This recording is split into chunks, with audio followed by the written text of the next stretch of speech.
Señor Secretario General de la Organización de los Estados Americanos, José Miguel Insulza, doctor Leonel Fernández, expresidente de la República Dominicana y presidente de la Fundación Global Democracia y Desarrollo, señor embajador Pedro Vergés, representante permanente de República Dominicana ante la Organización de los Estados Americanos, señor embajador Aníbal de Castro, embajador de la República Dominicana ante el Gobierno de los Estados Unidos, señores y señoras representantes permanentes y alternos de las misiones ante la Organización de los Estados Americanos, señores y señoras observadores permanentes, amigos todos. Les damos la más cordial bienvenida a la Organización de los Estados Americanos, la Casa de las Américas, y agradecemos su participación en esta 57ª Cátedra de las Américas titulada La OEA, Democracia y Derechos Humanos.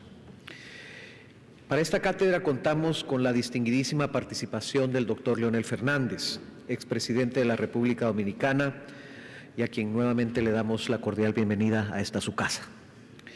Este evento ha sido organizado conjuntamente por la Secretaría General de la OEA y la Misión de la República Dominicana ante la organización. Saludamos a nuestros patrocinadores, de la Universidad San Martín de Porres de Perú, y hacemos también extensivo un saludo a quienes nos acompañan vía Internet.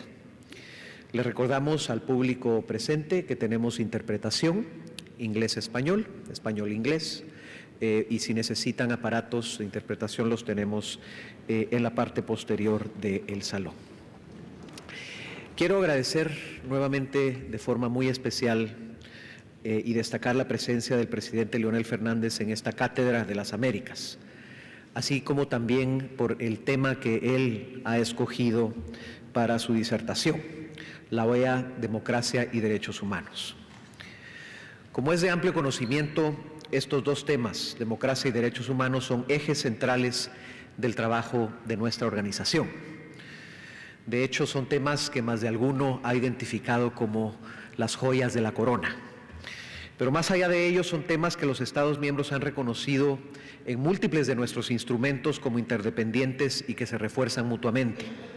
Por ejemplo, nuestra Carta Democrática señala que la democracia es indispensable para el ejercicio efectivo de las libertades fundamentales y los derechos humanos en su carácter universal, indivisible e interdependiente. Ciertamente no podemos aspirar a una democracia plena sin tener respeto a los derechos humanos, ni tampoco podemos esperar un respeto a los derechos humanos en un marco no democrático. En fin, son temas de la mayor importancia y nos da un gran gusto tener al presidente Fernández para que comparta con nuestra audiencia sus reflexiones sobre los mismos. Luego de la presentación del presidente Fernández tendremos un espacio para preguntas y comentarios de la audiencia y luego invitaremos al embajador Vergés para que nos dé palabras de cierre. Antes de concederle la palabra a nuestro invitado especial, me es grato hacer una breve presentación de la hoja de vida del doctor Fernández. Él fue elegido presidente de la República Dominicana en 3 ocasiones, primero para el período 1996-2000 y luego por 2 periodos consecutivos del 2004 al 2012. Es presidente del Partido de la Liberación Dominicana, PLD, así como también de la Fundación Global Democracia y Desarrollo, mejor conocida como FUNGLODE. Además de sus responsabilidades locales, es miembro de varias instituciones internacionales como el Círculo de Montevideo, el Consejo de Jefes de Gobierno libremente elegidos, el Diálogo Interamericano y el Club de Madrid. Desde el año 2000 preside el Club de Ejecutivos Estados Unidos-Caribe, organizado y auspiciado por el Centro de Estudios Estratégicos e Internacionales de Washington. Y desde el 2002 funge como presidente de la Asociación de las Naciones Unidas de la República Dominicana. Ha sido distinguido por varias universidades de gran renombre con el título de doctor honoris causa, como la Universidad de la Sorbona, la Universidad Nacional Pedro Enríquez Ureña y la Universidad de Seton Hall en New Jersey, Estados Unidos. De joven vivió con su familia en la ciudad de Nueva York, donde realizó sus primeros estudios. A su regreso ingresó a la Universidad Autónoma de Santo Domingo, donde se graduó de doctor en Derecho. Desde joven se sintió atraído por las ideas progresistas, lo que lo llevó a estudiar la obra de quien sería su maestro y guía, el profesor Juan Bosch, a quien acompañó a fundar en 1973 el partido el PLD. Su tesis de grado, El delito de opinión pública, enriqueció la bibliografía nacional en esa importante materia. En la vida académica se ha destacado como profesor de la Universidad Autónoma de Santo Domingo y también de la Facultad Latinoamericana de Ciencias Sociales Flaxo. Sus gestiones de gobierno se han centrado en la modernización del Estado, dejando un amplio legado de obras de infraestructura y de proyectos de fortalecimiento institucional y transparencia de la función pública. El doctor Fernández está casado con doña Margarita Cedeño, que es actual vicepresidenta de la República Dominicana. Doctor Fernández, nuevamente muchísimas gracias por su presencia. Honra a esta casa y a esta cátedra la misma. Y me da un gran gusto ofrecerle la palabra para que nos dirija sus reflexiones.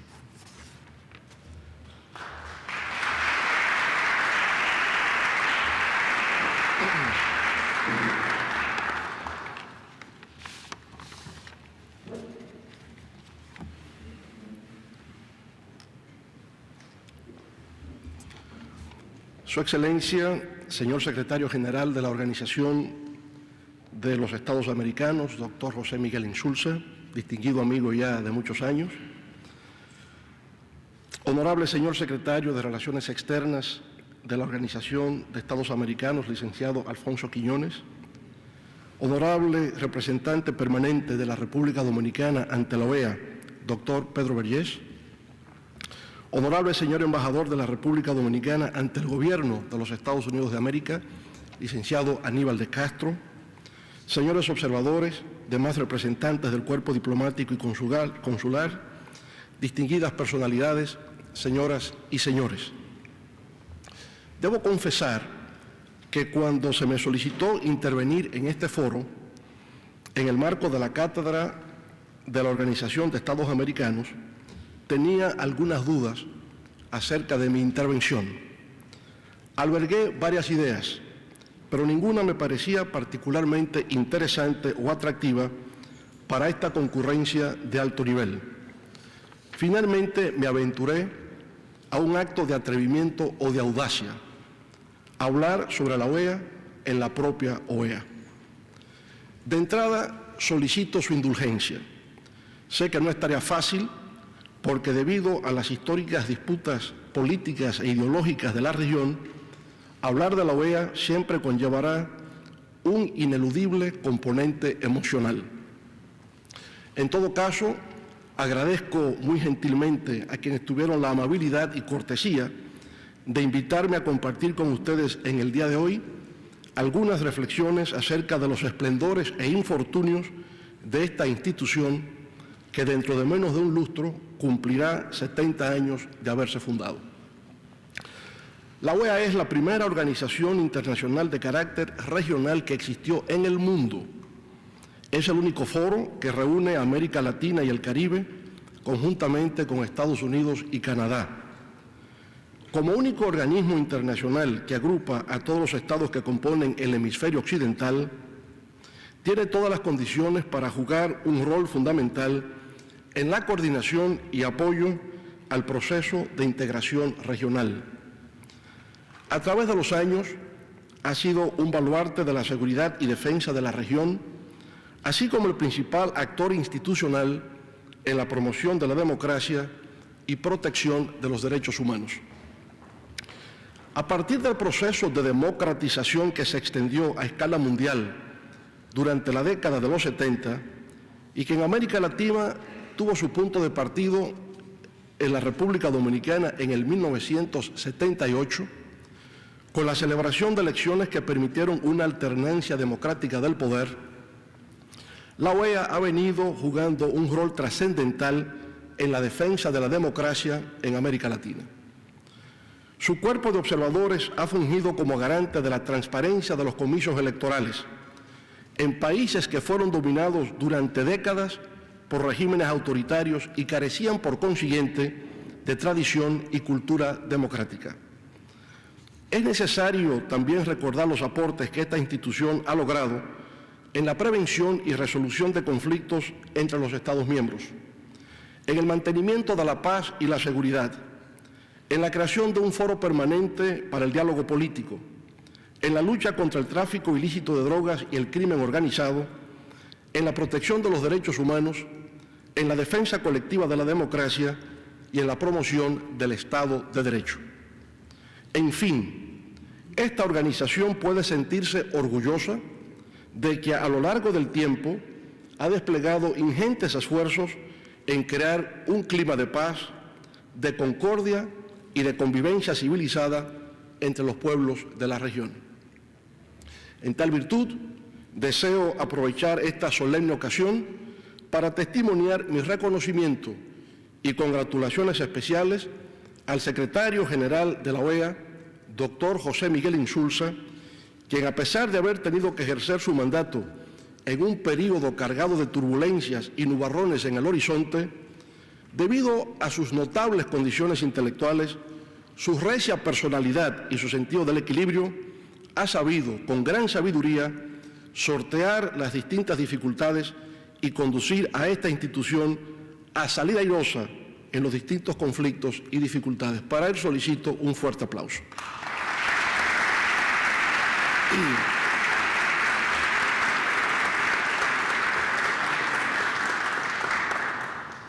Permítanme ahora, honorables embajadores, representantes de delegaciones e ilustres personalidades aquí congregadas, compartir con ustedes algunas ideas críticas acerca del devenir de esta institución, de sus actuales retos, así como de su necesidad de reformarse y adaptarse a las nuevas realidades globales y muy especialmente a las de América Latina y el Caribe.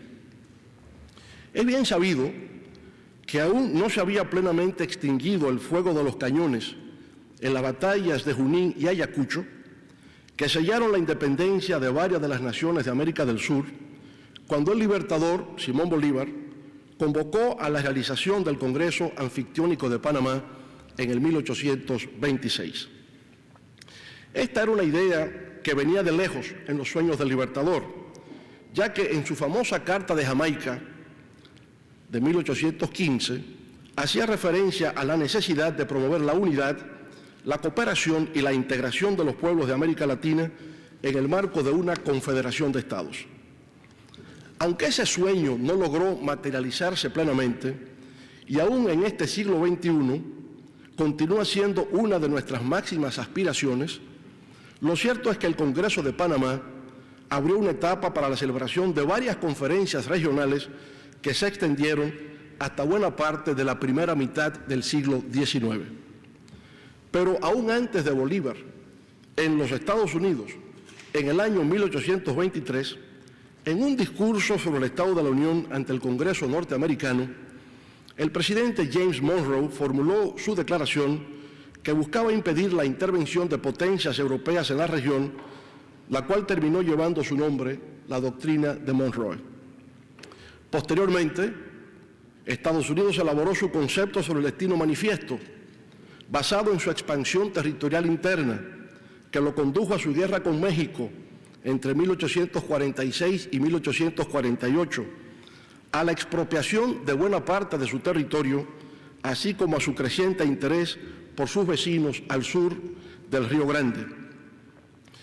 Pero en realidad fue durante la presidencia del republicano Benjamin Harris y bajo el impulso del secretario de Estado Thomas Blaine que Estados Unidos convocó a partir de 1889 a los países de la región a un encuentro aquí en Washington que daría origen a las denominadas conferencias panamericanas. En total se realizaron 10 de estas conferencias, en las que se abordaron temas como los de unión aduanera, sistema común de pesos y medidas, establecimiento de la plata como patrón monetario, legislación sanitaria y propiedad literaria, y un plan para utilizar el arbitraje como mecanismo de resolución de conflictos internacionales para América Latina. De igual manera, se suscribieron varios acuerdos y tratados internacionales, entre los cuales se encuentran, entre otros, el Código de Bustamante sobre Derecho Internacional Privado, la Convención sobre Responsabilidad por Daños sobre Derechos de los Extranjeros, la Convención sobre Aviación Comercial, la Convención sobre Propiedad Literaria y Artística y la Convención sobre el Derecho de Asilo. No obstante, desde principios del siglo XX, la política de Estados Unidos hacia los países de la región y muy especialmente hacia los de Centroamérica y el Caribe evolucionó a lo que históricamente ha sido identificado como el corolario de Roosevelt o la política del Gran Garrote y luego la diplomacia del dólar llevada a cabo durante los gobiernos de los presidentes Howard Taft y Woodrow Wilson.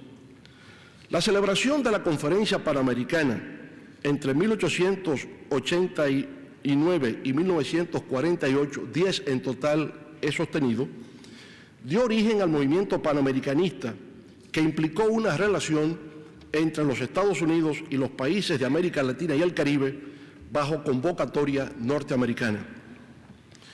Este último fenómeno se conoce como monroísmo en la historia de las relaciones entre los Estados Unidos y nuestros pueblos de América Latina y el Caribe. De esa manera, a lo largo del tiempo, podemos observar el surgimiento de dos corrientes acerca de las relaciones entre nuestros pueblos que aún prevalecen en la actualidad. Por un lado, el bolivarismo, que implica una relación exclusiva entre los países de América Latina y el Caribe, encuentra en esta segunda década del siglo XXI su más nítida expresión en la creación de la Comunidad de Estados Latinoamericanos y del Caribe, CELAC. Y por el otro, el monroísmo, que ha evolucionado desde el movimiento panamericano de finales del siglo XIX hacia la creación de relaciones entre Estados Unidos, Canadá y los países de América Latina y el Caribe, dando lugar a las denominadas relaciones interamericanas, cuya máxima forma de estructura institucional lo constituye desde 1948 la Organización de Estados Americanos, OEA. La gran interrogante que nos planteamos hoy es si puede haber convergencia entre estos dos espacios de integración sobre la base del respeto a la soberanía, la no intervención, la integridad territorial y la libre determinación de los pueblos en un momento en que a escala planetaria transitamos hacia un mundo cada vez más globalizado, integrado e interdependiente.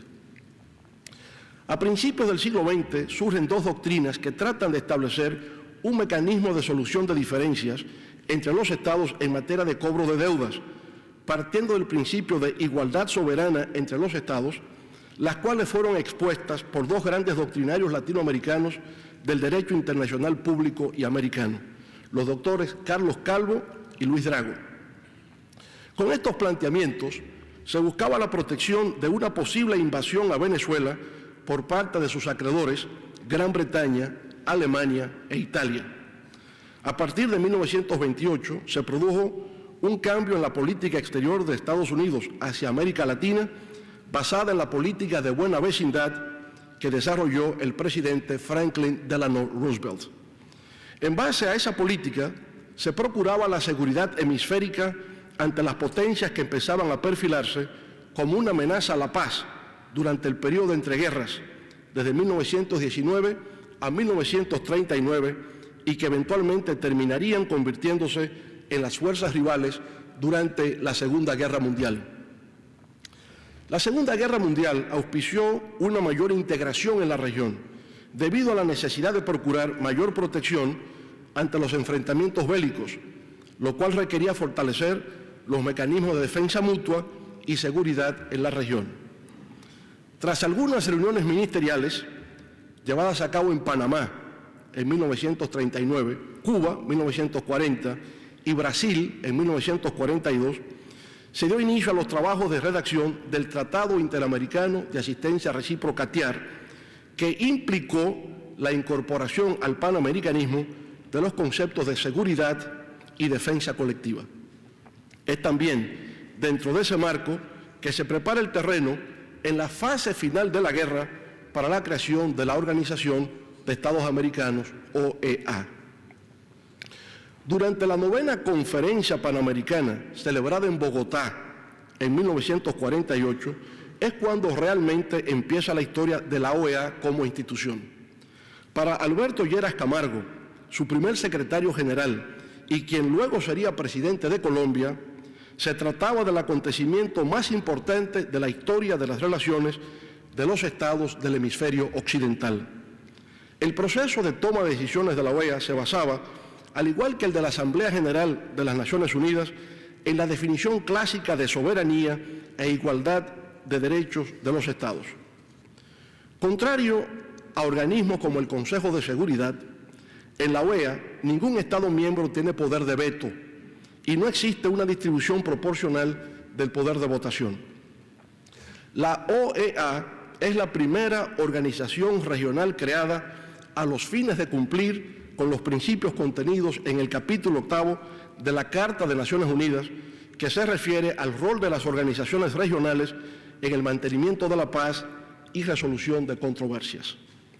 Uno de los primeros retos enfrentados por la OEA como órgano de solución de controversias surgió inmediatamente luego de su conformación. Costa Rica y Nicaragua presentaron desacuerdos sobre un tema fronterizo y ante tales hechos, la OEA pudo ponerle fin a la controversia, facilitando la redacción de un acuerdo de paz mediante la aplicación del Tratado Interamericano de Asistencia Recíproca, TIAR. De igual modo, desde sus inicios, la OEA contribuyó a la promoción del respeto de los derechos humanos en la región, con la aprobación en el 1948 de la Declaración Americana de los Derechos y Deberes del Hombre, el primer documento internacional de derechos humanos de carácter general, incluso antes que la Declaración Universal de los Derechos Humanos de las Naciones Unidas.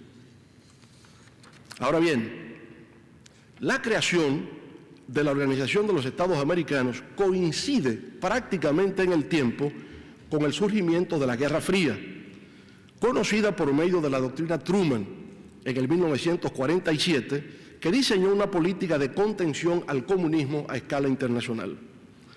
En la 9ª Conferencia Panamericana de Bogotá, a la que hemos hecho referencia en el 1948, donde se creó la OEA, se tenía previsto la aprobación de una resolución solicitando a los Estados miembros la promulgación de una ley en sus respectivos países que prohibiese el marxismo y las prácticas socialistas. En paralelo a la convocatoria de la OEA y con el ánimo de manifestar su desaprobación, se efectuó el Encuentro de Estudiantes de América Latina, en el que participó de manera destacada un joven cubano, estudiante de Derecho, conocido como Fidel Castro. Durante la celebración de la conferencia de Bogotá, se produjo el asesinato del líder político Jorge Eliezer Gaitán, a quien todos los pronósticos daban como seguro próximo presidente de Colombia, generando una situación de turbulencia y de violencia política conocida como el Bogotazo. Por otra parte, el periodo inmediatamente después de la Segunda Guerra Mundial coincidió con un nuevo esfuerzo por instalar la democracia como sistema de gobierno en los países de la región. En Guatemala, por ejemplo, aún antes de haber culminado la Segunda Conflagración Mundial, tuvo lugar la Revolución de 1944, dando origen a la celebración de las primeras elecciones libres en ese país y a un periodo de 10 años de apertura democrática. ¿Es así, don Rafael? Muy bien. En Costa Rica, de igual manera, se suscitó la revolución encabezada por don Pepe Figueres en el 1948, que permitió la consagración de la democracia en ese país centroamericano, que por cierto debo narrar aquí que las armas que utilizó don Pepe Figueres en la revolución de 1948 fue aportada por los dominicanos que estuvieron en Cayo Confites, la expedición que se iba a efectuar contra Trujillo el año anterior, en 1947, y esas armas la consiguieron de Guatemala, que a su vez la había recibido de Perón en Argentina, de manera que las armas circularon en lo que se llamó la Legión del Caribe en aquella oportunidad. En Venezuela, luego de que el Partido Acción Democrática derrocara el gobierno autoritario del general Isaías Medina Angarita, se pasó a la celebración de elecciones, las cuales fueron ganadas en el 1948 por el destacado novelista Rómulo Gallegos. En fin, los años inmediatamente posteriores a la Segunda Guerra Mundial representaron un período orientado hacia la construcción de la democracia como sistema político dominante en la región. No obstante, este esfuerzo fue revertido debido a la realización de varios golpes de Estado en diversos países de la zona a finales de los años 40 y durante la década de los 50, y no fue sino al final de esta última década cuando se inició un nuevo periodo de avance hacia la democracia. De igual manera, es la etapa en que, como consecuencia de las obstrucciones de acceso al poder por vía democrática, surge un movimiento y un espíritu revolucionario en la región que encuentra su mayor expresión en el triunfo de la Revolución Cubana en el 1959. En su primera etapa, la Revolución Cubana fue una forma de lucha contra un régimen dictatorial, el de Fulgencio Batista, así como una expresión política de carácter nacionalista puesta de manifiesto en las expropiaciones y nacionalizaciones de empresas extranjeras, fundamentalmente norteamericanas. Su tránsito hacia un sistema socialista ocurrió como resultado de la invasión de Bahía de Cochinos, apoyada por los Estados Unidos en el 1961. Pero aún antes de la Revolución Cubana, en Guatemala, el gobierno de Jacobo Arbenz había nacionalizado las tierras de la United Fruit Company, una empresa norteamericana, motivo por el cual fue acusado y desalojado del poder bajo la acusación de estar influido por fuerzas comunistas. El sesgo ideológico del periodo de la Guerra Fría fue tan grande que impidió establecer diferencias entre una revolución democrática que tomaba medidas de corte nacionalista y una revolución socialista más bien impulsada por factores ideológicos y vinculaciones con la Unión Soviética. Al abordar el tema de Guatemala, en la 10ª Conferencia Interamericana que tuvo lugar en marzo de 1954, se aceptó una resolución titulada Declaración de Solidaridad para la preservación de la integridad política de los Estados americanos contra la intervención comunista internacional. En uno de sus párrafos, dicha resolución establecía lo que sigue, cito: el dominio o control de las instituciones políticas de cualquier Estado americano por el movimiento comunista internacional, extendiendo a este hemisferio el sistema político de un poder extracontinental, constituiría una amenaza a la soberanía y a la independencia política de los Estados americanos, poniendo en peligro la paz de las Américas, y daría lugar a una reunión de consulta para considerar la adopción de la acción apropiada de acuerdo con los tratados existentes, termina la cita. Por su parte, en la 8ª reunión de consulta de ministros de Relaciones Exteriores que tuvo lugar en Punta del Este, Uruguay, en enero de 1962, se indicó que como consecuencia de la identificación de Cuba con la ideología marxista-leninista y el socialismo soviético, lo que se consideraba antagónico con la Carta de la Organización de Estados Americanos, se decidió excluir al gobierno de Cuba de su participación en el sistema interamericano. Más aún, se determinó que, cito, la adherencia de cualquier miembro de la Organización de Estados Americanos al marxismo-leninismo es incompatible con el sistema interamericano y el alineamiento de tal gobierno con el bloque comunista rompe la unidad y la solidaridad del hemisferio, termina la cita. Las sanciones multilaterales contra Cuba fueron ampliadas en la 9ª reunión de consulta de ministros de Relaciones Exteriores de 1964. Posteriormente, en 1975, sin que hubiese un cambio significativo de circunstancias, se adoptó una resolución que dejaba en libertad a los estados de decidir sobre la aplicación o no de las sanciones a Cuba. En el caso de nuestro país, la República Dominicana, fuimos objeto de un desatino que cambió el rumbo de nuestra historia.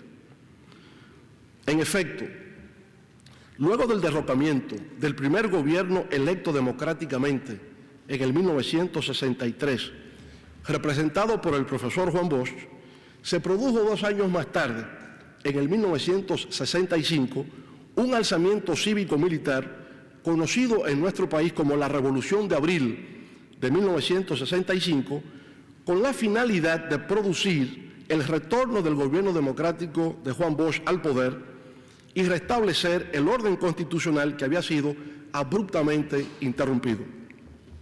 Imbuido por el espíritu de Guerra Fría de la época, el presidente Lyndon B. Johnson ordenó de manera unilateral una intervención militar norteamericana a la República Dominicana bajo el alegato de impedir una segunda Cuba, cuando en realidad lo que se estaba gestando en nuestro país era la vuelta a la democracia. Esa intervención, que violaba de manera flagrante la soberanía e integridad territorial de la República Dominicana, fue la primera de ese tipo realizada por los Estados Unidos desde los inicios de la política de buen vecino del presidente Franklin Delano Roosevelt en el 1933. Con el propósito de legitimar esa acción militar unilateral de los Estados Unidos, a través de la Organización de Estados Americanos se procuró el mecanismo de convertirla en una acción de carácter multilateral, para lo cual se constituyó por primera y única ocasión un organismo político y militar conocido como Fuerza Interamericana de Paz. Dado el hecho de que todas esas acciones resultaban violatorias a los principios consagrados en la Carta de la OEA sobre soberanía de los Estados y no intervención, se produjo una pérdida de confianza en la institución que perduró durante cerca de un cuarto de siglo hasta que se produjo el fin de la Guerra Fría. Durante la década de los 80, una serie de conflictos ocurridos en Centroamérica evidenció las dificultades de la OEA para actuar con efectividad como órgano de resolución de controversias en la región. Por ese motivo, fue necesaria la creación del Grupo de Contadora como una alternativa para la búsqueda de la paz en el Istmo Centroamericano. Con posterioridad se creó el Grupo de Amigos de Contadora, de donde saldría luego el Grupo de Río, que finalmente ha dado lugar al CELAC. En Sudamérica, por su parte, se dio una situación similar durante la Guerra de las Malvinas, en la que los Estados Unidos desconocieron toda la base doctrinal de su política exterior, desde los tiempos del presidente James Monroe a principios del siglo XIX hasta la creación del sistema interamericano en el siglo XX. En efecto, al hacer causa común con un poder extracontinental, como es el caso del Reino Unido, frente a un Estado miembro de la OEA, como es Argentina, se estaba lanzando por la borda todos los valores y principios en que se fundamentan las relaciones interamericanas. La OEA, como institución, fue marginada, no pudiendo cumplir su papel conforme a su Carta Constitutiva, ya que el conflicto fue trasladado al Consejo de las Naciones Unidas, que se pronunció exigiendo el retiro de las tropas argentinas de las Malvinas y ordenando el cese inmediato de las hostilidades. A pesar de todo el escenario de conflictos de la época de la Guerra Fría, así como de las inconsistencias y ambigüedades de algunas de las decisiones de la OEA, durante esa época esta institución logró establecer uno de sus pilares fundamentales, el Sistema Interamericano de Derechos Humanos. Ese sistema se inició con la aprobación de la Declaración Americana de los Derechos y Deberes del Hombre, como ya indicado, y posteriormente con la creación de la Comisión Interamericana de Derechos Humanos en Santiago de Chile en el 1959. Finalmente, 10 años después, en el 1969, en San José de Costa Rica, los Estados americanos aprobaron la Convención Americana sobre los Derechos Humanos, que dio origen a la Corte Interamericana de Derechos Humanos. Esta convención entró en vigencia en el 1978, permitiendo que la Corte iniciara sus trabajos al año siguiente, en el 1979. La inesperada caída del sistema socialista en la Unión Soviética y en Europa del Este puso fin a más de 4 décadas de confrontación bipolar entre dos sistemas de civilización y trajo consigo transformaciones importantes de las que no quedó exenta la Organización de Estados Americanos. El fin de la Guerra Fría colocó a la organización ante un nuevo orden internacional y una nueva realidad regional que exigía una redefinición de sus responsabilidades y estructuras. Hubo un cambio de enfoque en la agenda de seguridad y defensa que hasta entonces se centraba casi exclusivamente en las amenazas estratégicas o geopolíticas de la región. A partir de ese momento pasó a hacer hincapié en la prevención y resolución de conflictos, así como la guerra contra las drogas y la protección contra el terrorismo. Durante esos años, la OEA envió misiones para apoyar los procesos de paz en Haití, Honduras y Nicaragua, y logró convertirse en un actor regional clave en dos temas transversales en los que ha concentrado su gestión: la promoción de la democracia y la protección de los derechos humanos. En cada uno de estos aspectos, la actuación de este organismo internacional ha sido preponderante mediante la discusión a nivel intergubernamental y adopción de diversas resoluciones, la creación de un conjunto de instrumentos internacionales y el seguimiento al cumplimiento de las obligaciones contraídas por los Estados.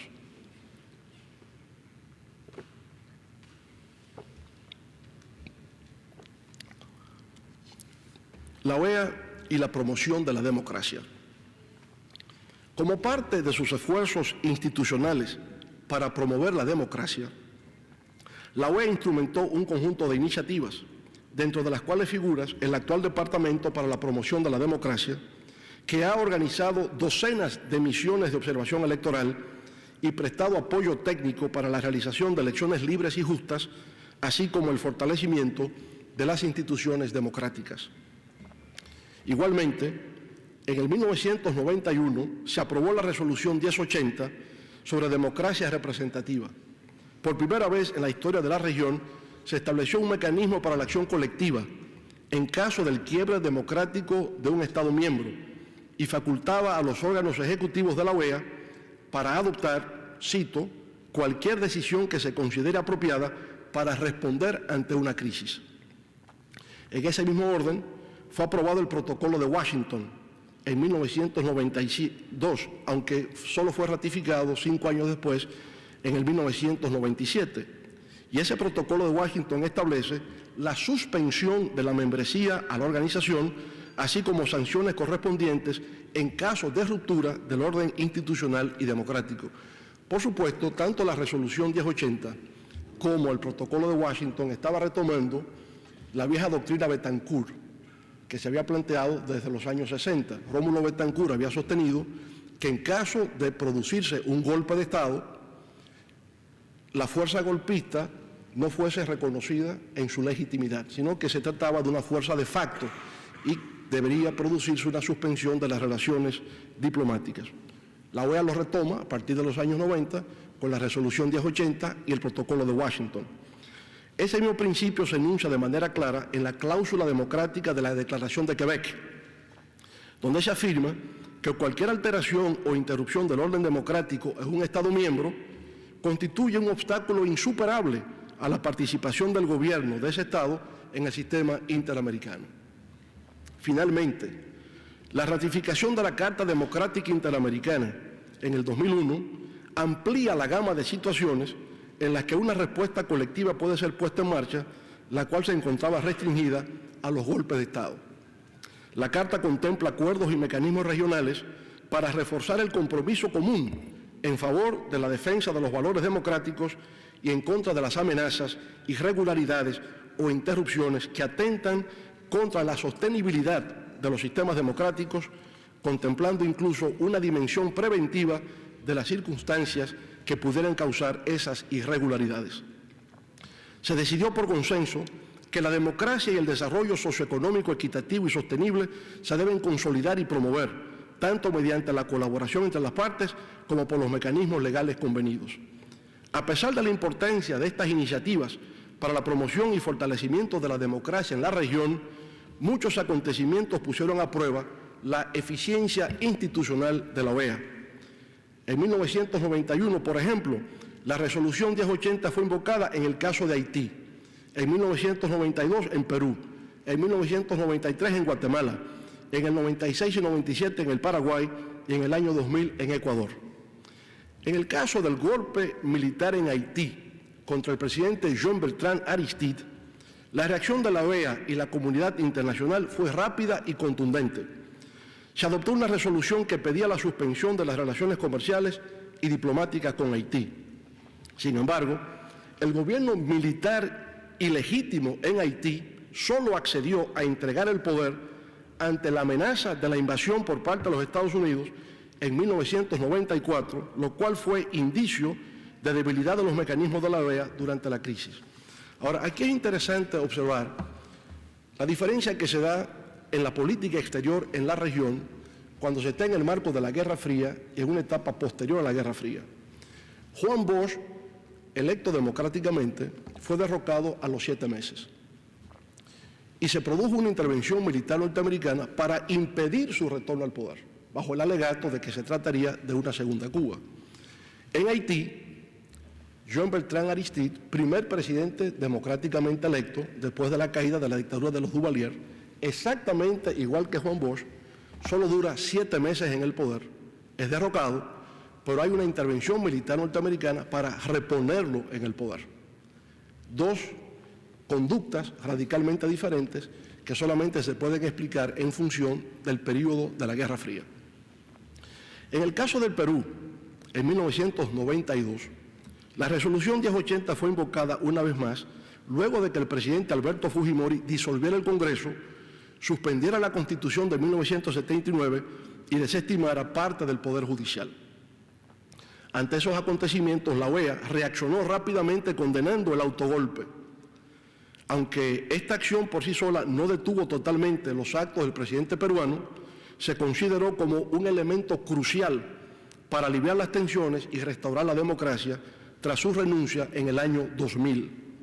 Algo similar al autogolpe del Perú ocurriría un año después en Guatemala, por parte del entonces presidente Jorge Serrano Elías. Esto, sin embargo, fue detenido de inmediato con la ayuda de la presión internacional y las acciones de la OEA. Los casos señalados testimonian el relanzamiento y la vitalidad experimentados por la OEA en el período posterior a la Guerra Fría, al alcanzar notoriedad y reconocimiento a través de su agenda a favor de la democracia y la protección de los derechos humanos. Me permito ahora tratar con ustedes la OEA y los derechos humanos. Es indudable que desde su creación, el Sistema Interamericano de Derechos Humanos ha tenido importantes aciertos. Uno ha sido la creación de un mecanismo de salvaguarda de los derechos de los ciudadanos que hasta entonces se presentaban vulnerables frente a los excesos de los estados. Recordemos el rol destacado de la Comisión Interamericana en la década de los 80, en ocasión de las denuncias por los casos de desapariciones y delitos de lesa humanidad cometidos por las dictaduras latinoamericanas de esa época. De igual manera, podríamos, en tiempos más recientes, citar las medidas cautelares dictadas en contra de las detenciones en Guantánamo. Sobre este tema, la Comisión ha hecho importantes pronunciamientos y le ha prestado especial atención en numerosos informes, resoluciones y solicitudes de audiencia. En una región que todavía no había alcanzado el desarrollo institucional para garantizar el disfrute pleno de los derechos fundamentales de las personas en su territorio, el Sistema Interamericano de Derechos Humanos se convirtió en una especie de guía que permitió a los estados establecer un régimen de garantías a la protección efectiva de los derechos fundamentales. Como resultado de este ordenamiento, los países de la región han tenido importantes avances en materia de derechos humanos. Sin embargo, la realidad deja entrever la persistencia de grandes desafíos. Hace tan solo unos días tuvo lugar en esta misma ciudad de Washington un evento organizado por el Inter-American Dialogue bajo el título de Reforma al Sistema de Derechos Humanos, Desafíos y Posibilidades. En ese evento, un grupo de expertos de la Universidad de Notre Dame, entre los que se encontraban los profesores Paolo Carrozza y Doug Castle, discutía sobre lo que ellos denominaron como situación de crisis en la que se encuentra el Sistema Interamericano de Derechos Humanos, la necesidad de llevar a cabo una reforma integral y la idoneidad del momento para discutir a profundidad los posibles cambios. Uno de esos desafíos que enfrenta el Sistema Interamericano de Derechos Humanos es el relativo a la participación de los estados dentro de sus mecanismos institucionales. De los 35 estados que conforman la OEA, 13 no han reconocido la competencia de la Corte Interamericana de Derechos Humanos. Antigua y Barbuda, Bahamas, Belice, Canadá, Estados Unidos, Grenada, Guyana, Saint Kitts and Nevis, Saint Vincent y las Granadinas Santa Lucía y Surinam nunca han formado parte de este sistema, mientras que Trinidad y Tobago y Venezuela se han retirado del mismo. El hecho de que aproximadamente un tercio de los Estados miembros de la OEA no hayan suscrito ni ratificado la Convención Americana sobre Derechos Humanos afecta el alcance y la eficacia del sistema en la región.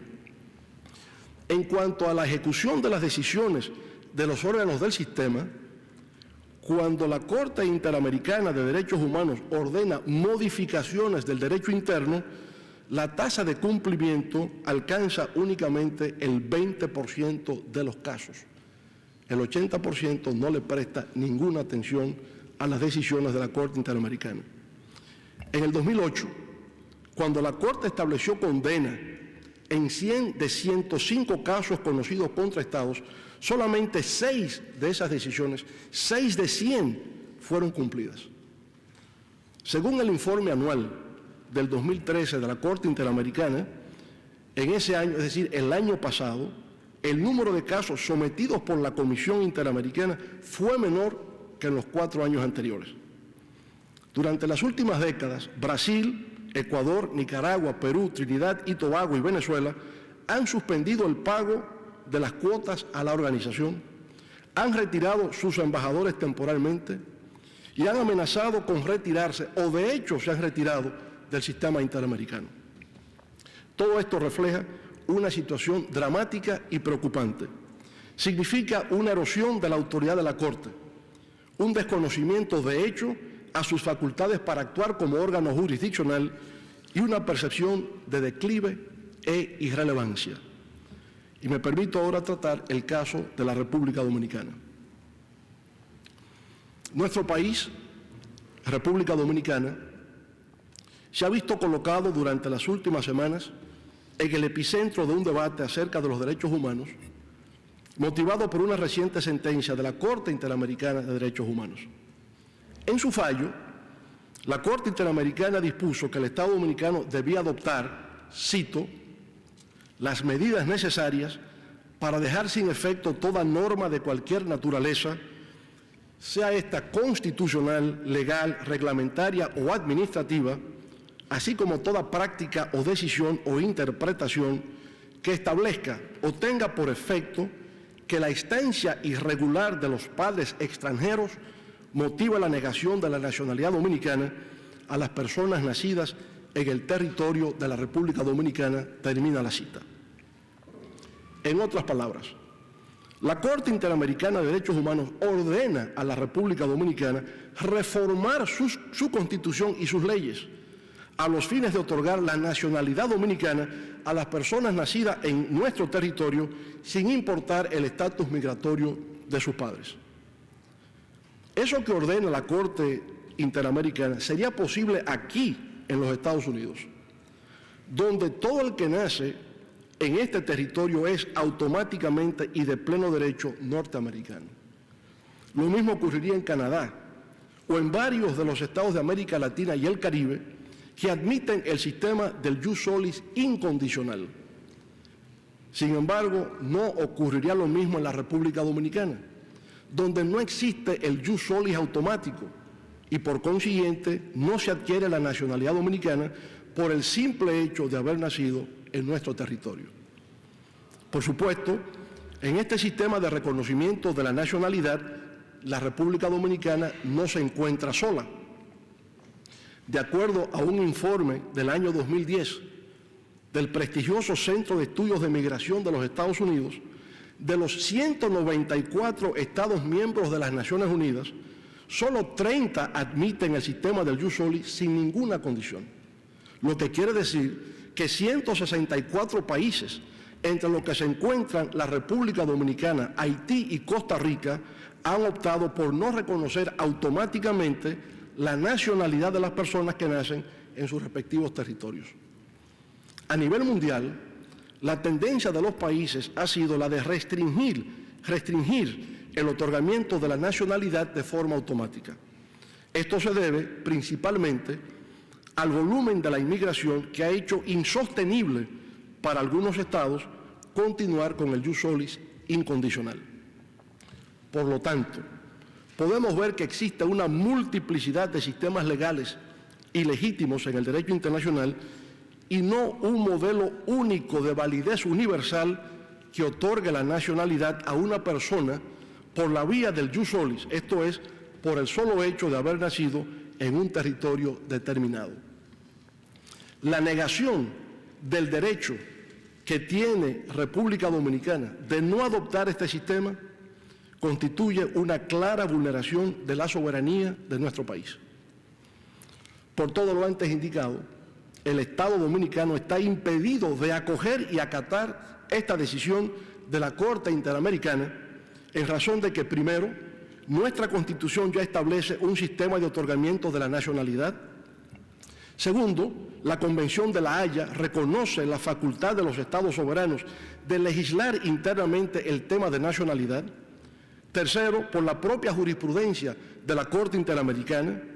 Cuarto, por el fallo de nuestra Suprema Corte de Justicia. Y quinto, por la decisión del Tribunal Constitucional Dominicano, intérprete último de nuestra ley sustantiva.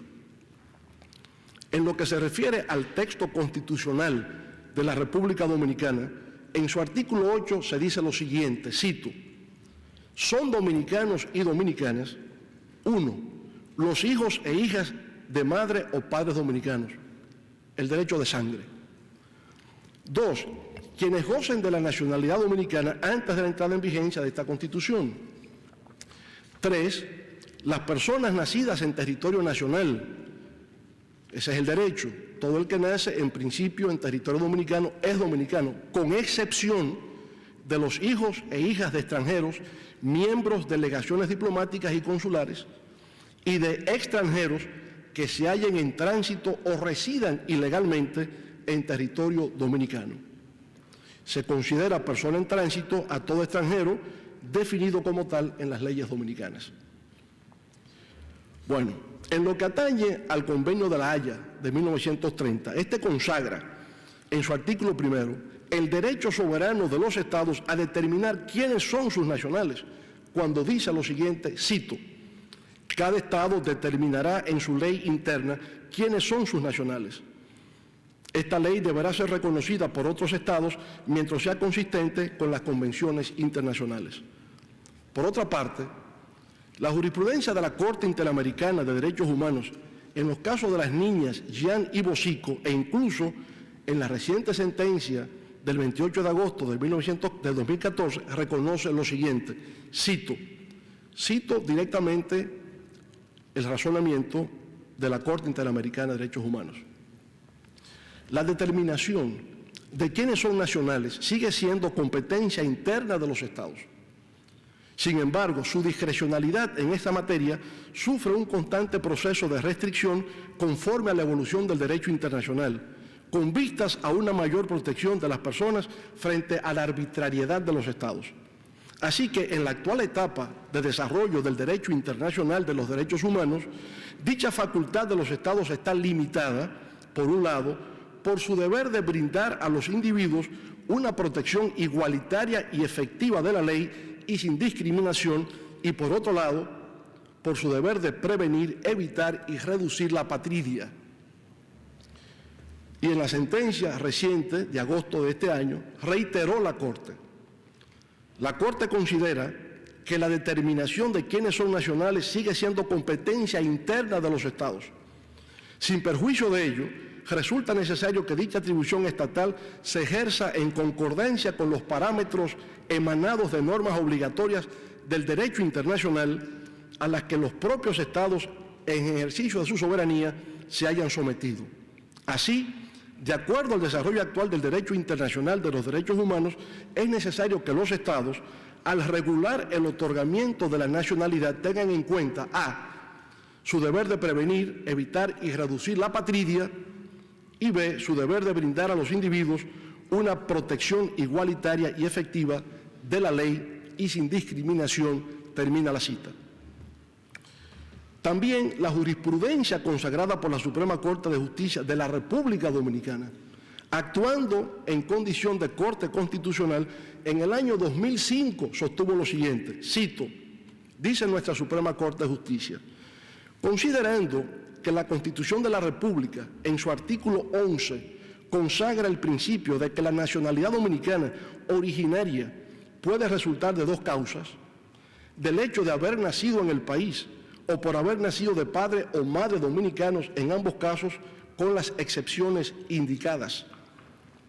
La decisión del Tribunal Constitucional, la sentencia 168-13, dictaminó lo que sigue, cito: en el derecho internacional público, desde hace casi un siglo, la configuración de las condiciones para el otorgamiento de la nacionalidad ha sido internacionalmente reconocida como parte del dominio reservado o competencia nacional exclusiva del Estado, y corresponde ahora al Tribunal Constitucional determinar si en la especie se configura una violación a los derechos fundamentales.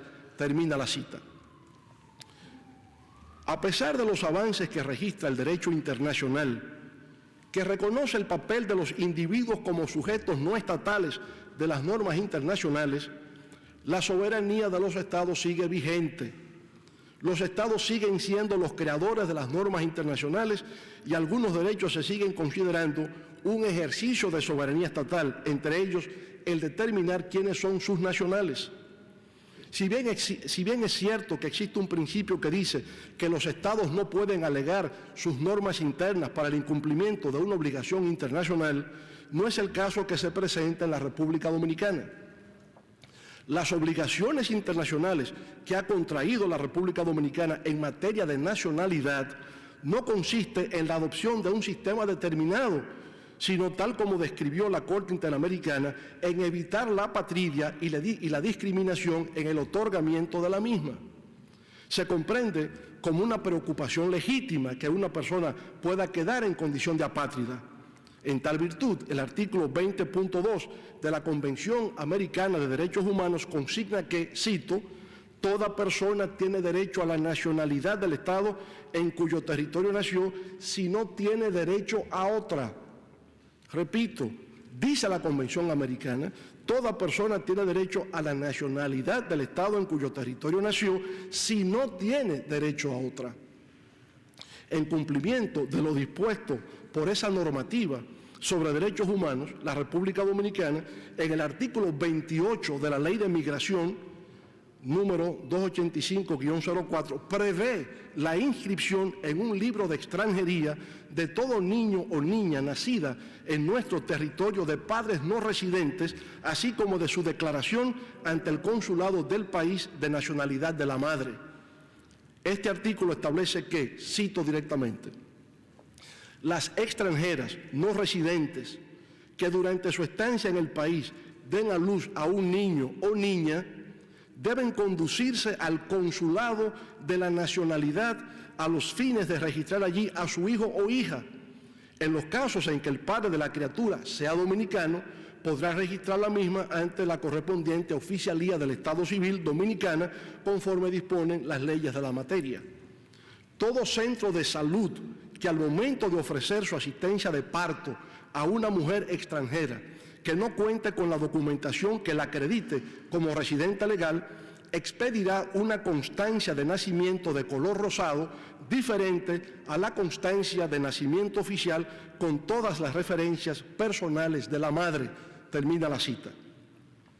Como puede observarse, al disponer la legislación dominicana de la manera en que se registrarán los casos de nacimiento de padres no residentes legales en el país, es evidente que la criatura no queda en estado de apatridia, ya que, como requiere la Convención Americana de Derechos Humanos, tiene la posibilidad de otra diferente al lugar donde nació. Más aún, luego de un proceso de consulta con las principales fuerzas políticas, económicas, sociales y religiosas, el Estado dominicano ha puesto en marcha el Plan Nacional de Regularización de Extranjeros en Situación Migratoria Irregular, el cual, en conjunto con la Ley 169-14, que establece un régimen especial para personas nacidas en el territorio nacional inscritas irregularmente en el Registro Civil Dominicano y sobre naturalización. Esas disposiciones superan incluso las obligaciones internacionales contraídas por la República Dominicana para evitar la apatridia Y esto así porque garantiza la identificación y regularización migratoria de aquellas personas que, habiendo nacido en la República Dominicana, no cuentan con un registro que los respalde. En resumen, señoras y señores, podemos afirmar que en el caso de la República Dominicana no podría hablarse de personas apátridas en razón de las previsiones de nuestro sistema legal. La República Dominicana se ha preocupado de evitar la apatridia, dando fiel cumplimiento a sus obligaciones bajo los distintos acuerdos existentes en materia de derechos humanos. También podemos afirmar de manera inequívoca e irrefutable que en nuestro país no se produce una situación de discriminación en detrimento de un grupo nacional determinado. La ley en la República Dominicana es de aplicación general para todas aquellas personas que nazcan en territorio dominicano, sean norteamericanos, españoles, franceses, italianos, colombianos, mexicanos, chinos o haitianos. Todos, sin discriminación alguna, están sometidos al mismo régimen legal. A pesar de todo esto, la Corte Interamericana, sin embargo, ha ordenado al Estado dominicano adoptar las medidas necesarias para dejar sin efecto toda norma que establezca condiciones al reconocimiento de la nacionalidad por la vía del jus solis. La no concesión automática de la nacionalidad por la vía del jus solis no es una violación a los derechos humanos, como erróneamente ha interpretado la Corte Interamericana de Derechos Humanos. Por el contrario, lo que ha habido es una extralimitación por parte de la Corte en su decisión, lo que desafortunadamente la conduce a una situación de deslegitimación y crisis de confianza ante los estados que, como la República Dominicana, voluntariamente y de buena fe decidieron ser parte del sistema interamericano como forma de garantizar el pleno ejercicio de los derechos fundamentales por parte de los ciudadanos. Pero debo decir que en esta situación la República Dominicana no está sola. Otros estados de la región se encuentran igualmente alarmados por lo que consideran como inconsistencias en los fallos de la Corte Interamericana de Derechos Humanos. El gobierno boliviano anunció el año pasado su intención de renunciar a la jurisdicción contenciosa de la Corte por su falta de independencia y por entender que sus decisiones no se corresponden con los principios de justicia. Entre 2009 y 2013, la Comisión Interamericana admitió a trámite 40 procesos contra Ecuador, de los cuales 9 pasaron a la Corte Interamericana. Eso ha motivado la inobservancia y la crítica abierta por parte del gobierno ecuatoriano al sistema interamericano de derechos humanos. El gobierno de Brasil cuestionó la decisión de la Comisión Interamericana en el caso de la construcción de la presa hidroeléctrica de Belo Monte, por lo cual retiró su embajador ante la OEA, desistió de presentar candidato a la Comisión Interamericana y suspendió el pago de sus cuotas al organismo regional. Después de la reacción de Brasil, la Comisión revisó su decisión y modificó su objeto. Ya no solicitaba la suspensión del proyecto, sino tan solo pedía al Estado brasileño no tomar medidas para proteger la vida y la salud de los miembros de sus comunidades indígenas. De lo que hemos discutido, se generan importantes reflexiones para todas las partes. Para los estados es importante reconocer que un sistema interamericano de derechos humanos fortalecido y efectivo es un contrapeso necesario para evitar cualquier arbitrariedad en contra de los ciudadanos que pudieran verse sin una vía de acceso a los sistemas judiciales que les garantice una decisión justa. Para la OEA y las organizaciones que conforman su sistema de derechos humanos, es vital recordar que los estados latinoamericanos actuales representan democracias, no las dictaduras del pasado, y por consiguiente deben ser percibidos como aliados que se han presentado voluntariamente y han asumido un compromiso con la causa de la protección de los derechos humanos.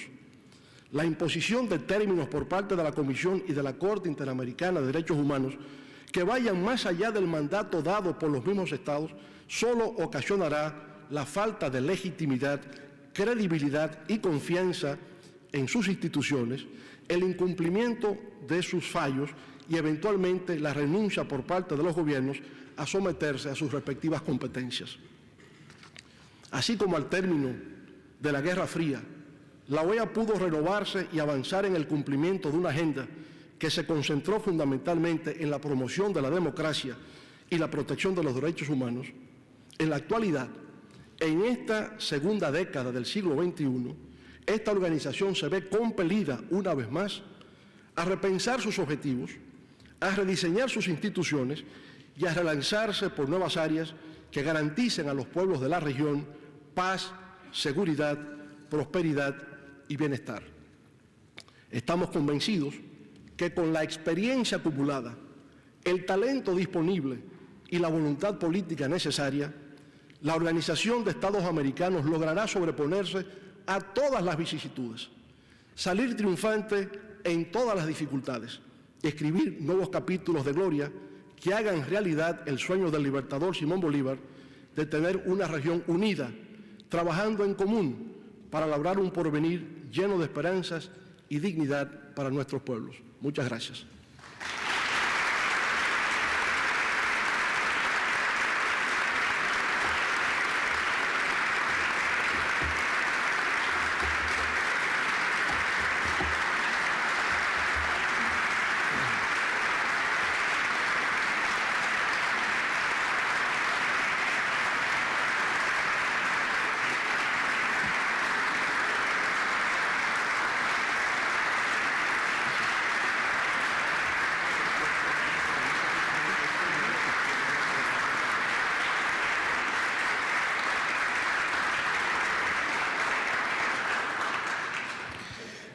Muchas gracias, presidente Fernández, por su presentación en esta aproximadamente una hora que nos conversó, nos hizo un repaso de 125 años de historia y eso no es fácil. Para aquellos que no lo saben, este año se cumplen 125 años de esa primera conferencia con la cual inició usted su presentación, en 1889.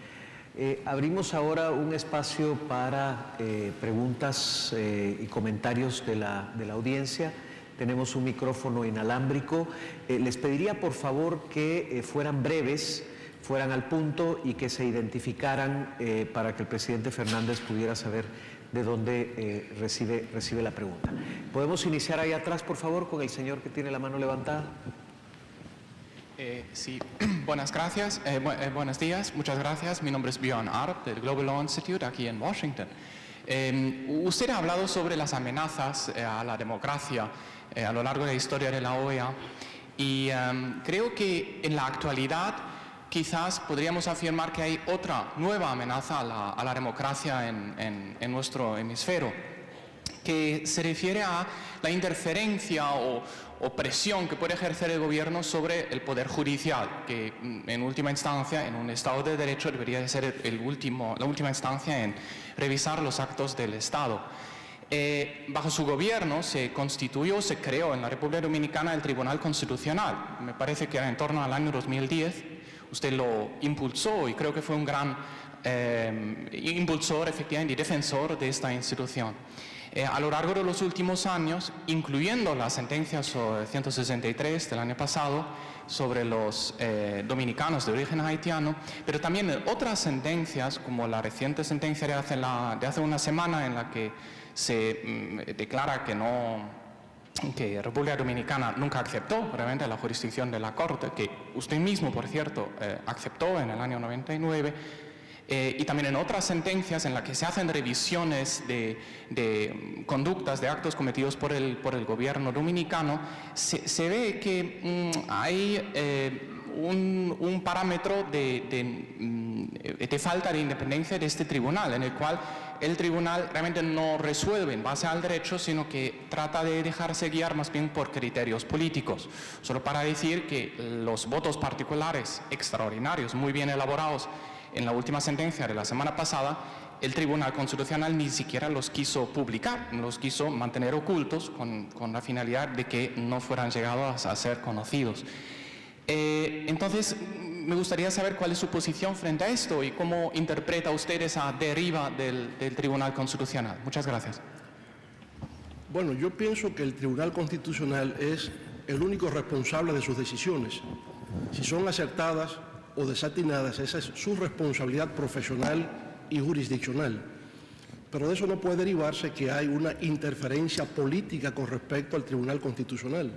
No hay, digamos, interferencia en República Dominicana de las instituciones gubernamentales con respecto a las instituciones judiciales. Sus virtudes y defectos son exclusivamente de su ámbito de competencia. El Tribunal Constitucional actúa conforme a su convicción, conforme a su criterio, y en este sentido es lo que ha ocurrido. Pero no puede derivarse de eso que hay una falta de independencia del Poder Judicial o del Tribunal Constitucional de la República Dominicana. La reforma a la Constitución que hicimos en el año 2010 fue justamente para tratar de fortalecer las instituciones democráticas y establecer medidas de contrapeso a lo que es la autoridad política del país. Así que podría asegurar que en efecto hacemos todo el esfuerzo en la República Dominicana por tener instituciones judiciales independientes de la influencia de la esfera política. Gracias. Por favor, ahí atrás. Sí, buenos días. Mi nombre es Francisco Quintana. Yo trabajo para la organización Centro por la Justicia y el Derecho Internacional, CEGIL. Mi pregunta es en relación con el fortalecimiento de la democracia y los derechos humanos. Usted mencionó que había 13 estados de la región que no habían aceptado la competencia contenciosa de la Corte Interamericana. Sin embargo, la duda reside en si son 14, es decir, si la República Dominicana, a raíz de la sentencia que se hizo mención, también quedaría dentro de ese grupo. Y la pregunta concreta es que, ¿qué se les puede decir a las víctimas de violaciones de derechos humanos que tienen como última esperanza llegar a la Corte Interamericana? Y mi organización es representante del profesor Narciso González y su esposa Altagracia Ramírez, doña Tatis, y me gustaría saber su opinión en ese sentido. Bueno, yo diría que hay 13 países hasta ahora que no han aceptado la competencia de la Corte Interamericana, entre los cuales están los Estados Unidos y el Canadá. En el caso de República Dominicana, el Tribunal Constitucional Dominicano acaba de tomar una decisión sobre ese particular. Yo creo que es competencia en estos momentos del gobierno dominicano examinar lo establecido por el Tribunal Constitucional y determinar una acción a seguir. No quisiera yo en estos momentos adelantarme, porque hablo en condición de ciudadano privado, a lo que pudiese ser la decisión final adoptada por el gobierno de la República Dominicana. En lo que atañe al resarcimiento a las víctimas de violación a los derechos humanos, obviamente que todos coincidimos en la necesidad de garantizar plenamente la protección de los derechos humanos en la República Dominicana y en cualquier lugar de la región y del mundo. Por esa razón, la República Dominicana, de manera voluntaria, aceptó la Convención Interamericana de Derechos Humanos y aceptó también la competencia de la jurisdicción de la Corte Interamericana de Derechos Humanos. Fue un acto voluntario, con lo cual estableció un compromiso universal de República Dominicana de proteger los derechos humanos en el país y de ser solidario con las víctimas a la violación de esos derechos en cualquier lugar del mundo. En el caso específico del profesor Narciso González, debo decirle que para mí eso tiene un carácter muy personal. Primero porque él fue mi profesor en la escuela secundaria y porque tuvimos una relación de amistad personal muy estrecha. Durante mi gestión de gobierno hice todos los esfuerzos imaginables para tratar de investigar el caso, de que se investigara exhaustivamente. Di instrucciones a todas las instituciones del Estado, al Departamento Nacional de Investigaciones, a la Procuraduría General de la República, a las Fuerzas Armadas, a la Policía Nacional, con el propósito de esclarecer el caso del profesor Narciso González. Eso sigue pendiente y creo que no debe desestimarse ningún esfuerzo hasta que se llegue a las últimas consecuencias del caso. Gracias. Por favor, por atrás. Sí, buenos días, señor presidente. Primero atrás y luego acá adelante. ¿Aló? Sí, yo quisiera saber su opinión hacia dónde usted entiende que llega el alcance del derecho de expresión en República Dominicana. Estamos teniendo problemas con el micrófono. Roberto, por favor, si lo pudiera chequear. ¿Aló? ¿Sí? Sí, okay. Sí, yo quisiera saber, en su opinión, hasta dónde es el límite del derecho de expresión en República Dominicana, en la libertad de expresarse. Esto lo digo porque, como usted sabe, hace unos 7 u 8 días, manifestantes de su proyecto político se presentaron a una manifestación pasiva y atacaron con bates y palos a las personas de la prensa y la sociedad civil. Usted en ningún momento ha hecho una condena pública sobre el acto y no sé qué mensaje quisiera enviar con eso hacia la ciudadanía dominicana. Muchas gracias. Bueno, la libertad de expresión en la República Dominicana se encuentra establecido en la Ley 6.132 del año 1962.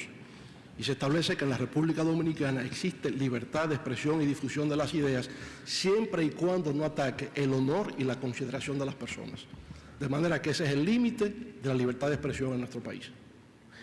Por favor, acá adelante. Buenos días, mi nombre es Julio Valdo Díaz, soy estudiante dominicano en una maestría en Economía Aplicada en Johns Hopkins University. Mi pregunta es la siguiente: ¿cómo valora usted la labor de la Corte Interamericana de Derechos Humanos como organismo de interpretación de la Convención Americana de los Derechos Humanos? ¿Cómo valoro la actuación De la Corte Interamericana de Derechos Humanos como organismo de interpretación de la Convención Americana de los Derechos Humanos? Yo pienso que habría que establecer periodos. Durante la época de las dictaduras en América Latina, la Comisión y la Corte jugaron un papel estelar, un papel protagónico, porque pusieron de relieve todos esos casos groseros de violación a los derechos humanos que tienen que ver con privación arbitraria de la libertad, torturas, genocidio, desapariciones físicas, y yo creo que en ese momento la Comisión y la Corte jugaron un papel que es reconocido, yo diría a unanimidad. Ahora, en democracia, cuando se hace el tránsito a la democracia, pasamos a una segunda generación de derechos. Quizás lo que pueden llamarse derechos difusos y colectivos o derechos de segunda generación, derechos económicos, sociales, políticos, culturales, ambientales, etc. Y en este caso ha habido menos sintonía entre la concepción que se tiene en la Comisión y la Corte sobre violación a los derechos humanos y lo que entienden las Cortes nacionales. Y yo pienso que hasta que no se produzca el ajuste de entender exactamente cuál es la dimensión internacional de violación a los derechos humanos en derechos de segunda generación, podremos tener las discrepancias que se han suscitado en los últimos tiempos. Yo, por ejemplo, sobre este particular, recomendaría que se produjese un encuentro entre los integrantes de la Comisión y de la Corte Interamericana de Derechos Humanos y los presidentes de jueces de Supremas Cortes de Justicia y de tribunales constitucionales, a los fines de poder, de alguna manera, armonizar algún tipo de criterio acerca de cómo establecer la dimensión internacional de derechos humanos en los casos de derechos de segunda generación o derechos difusos y colectivos, porque es la etapa en la que nos encontramos y que ha dado motivo a los ejemplos que he presentado. Por ejemplo, el gobierno de Brasil reacciona diciendo: pero ¿cómo es que la Comisión me va a pedir a mí como gobierno que suspenda la construcción de una presa hidroeléctrica? ¿Dónde está el tema de derechos humanos acá? Entonces, esa fase es donde nos encontramos ahora, y no solamente en el ámbito internacional, hasta en el ámbito de la jurisdicción nacional, se da el tema de saber un recurso de amparo ante violación de un derecho de segunda generación. Exactamente cómo manejamos esto, cómo lo consideramos. Ese es el lugar donde nos encontramos y es el desafío de tipo jurisdiccional que tenemos en estos momentos. Embajador de Costa Rica, por favor. Señor presidente, Pablo Barahona, mucho gusto, embajador de Costa Rica ante este organismo. Quisiera agradecerle el compartir sus reflexiones con nosotros esta mañana. Ciertamente no emito o me reservo más bien cualquier juicio de valor sobre ese buen repaso histórico, pero sí quisiera agradecerle también y reconocerle el esfuerzo por traerlo a valor presente y ciertamente evaluar también los retos de la contemporaneidad que se impone a esta organización. Y en ese tanto quisiera plantearle una pregunta muy puntual. En Costa Rica, el fundador de la democracia cristiana, un filósofo esclarecido, planteó la interrogante de hasta dónde estos eventos tienen valor presente si no los proyectamos hacia futuro, hacia lo que viene después. Decía él que la labor de todo académico, y pretendo yo extenderlo a todo gran estadista, es anteponerse al caos.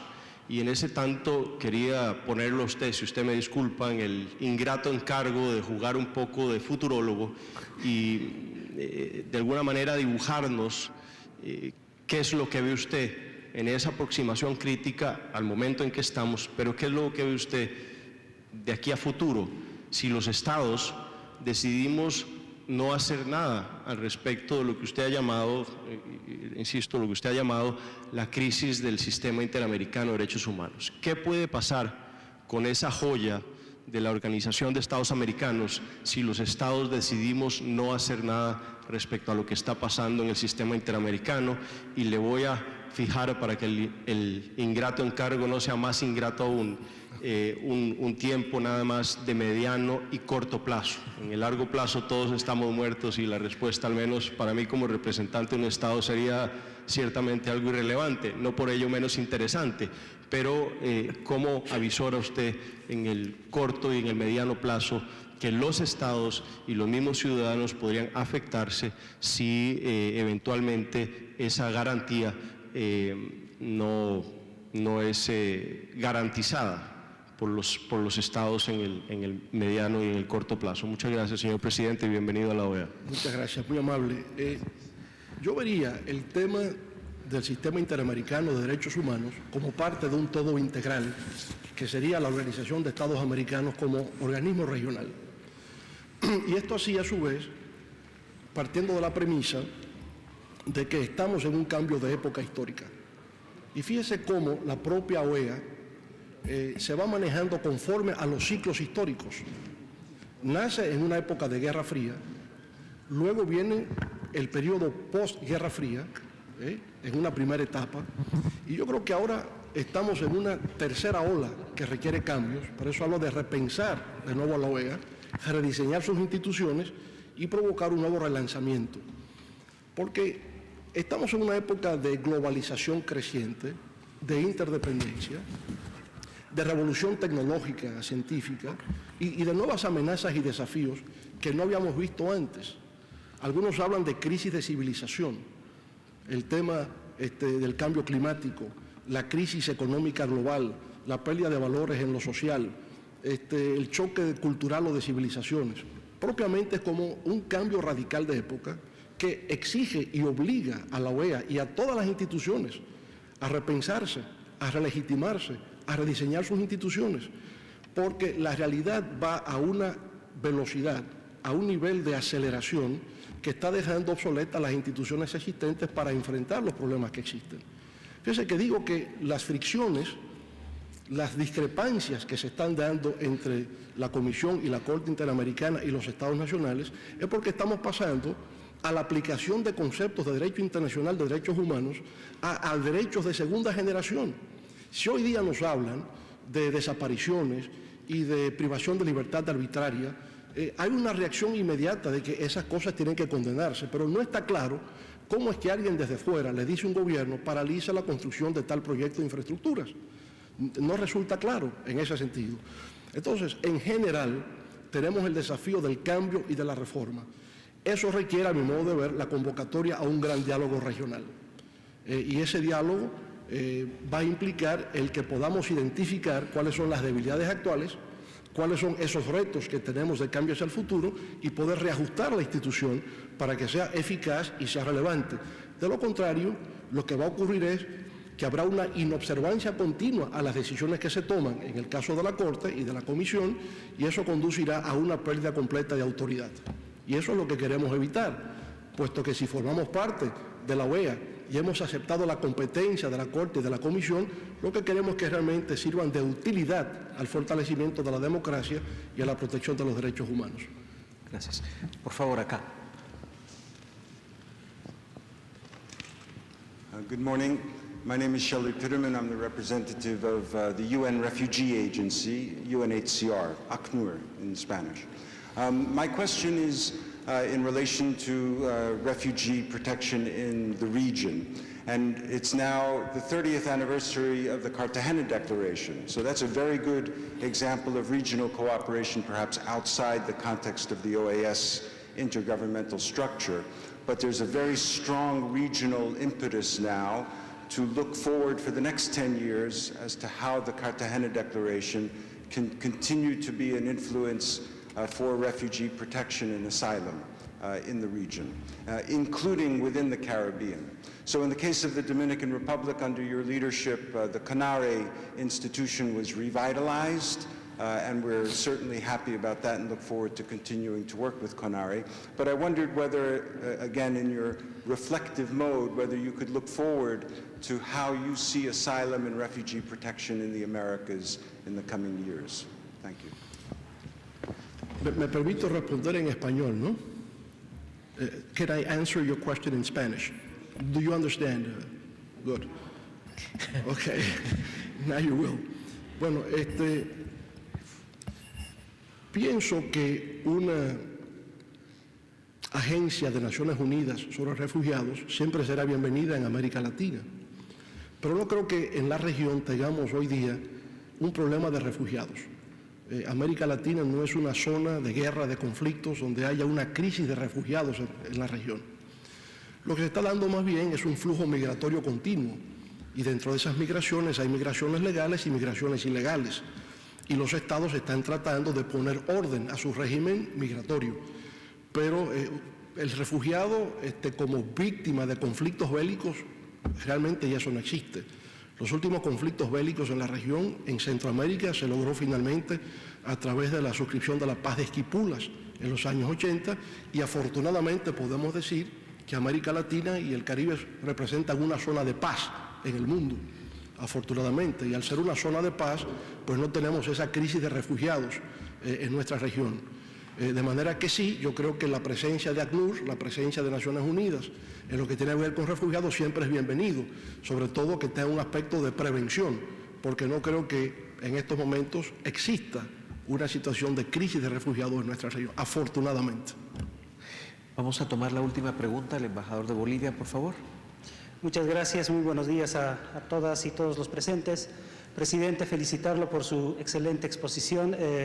Fue muy productiva para nosotros y poder conocer, a pesar de estar dentro de la OEA, poder conocer todavía mucho más de la historia de esta organización. Como en toda su exposición, justamente ha hecho bastante énfasis en lo que hace referencia a desarrollo y derechos humanos, obviamente lo que más muestra y lo que más vende la OEA, pero también conocemos que tiene otros pilares, y en este caso me gustaría conocer su perspectiva respecto a la relación democracia y desarrollo, en principio, y segundo, ¿cuál es el rol que debería jugar la OEA en el tema de desarrollo? Gracias. Mire, la democracia siempre fue una aspiración y un ideal en América Latina desde la ruptura con el orden colonial europeo en el siglo XIX y la construcción del Estado-Nación. Si usted se fija, todos nuestros pueblos, al momento de emerger históricamente, nos planteamos como objetivo la construcción de la democracia. Desafortunadamente, en el siglo XIX y buena parte del siglo XX, la democracia como sistema político no se produjo. Y la razón que los historiadores generalmente esbozan como tesis fundamental es que la democracia no fue posible por la falta de condiciones de desarrollo económico y social.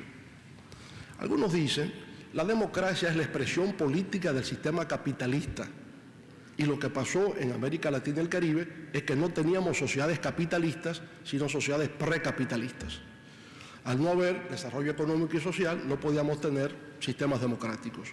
Ahora, es bueno observar, señor secretario, ¿cómo está usted?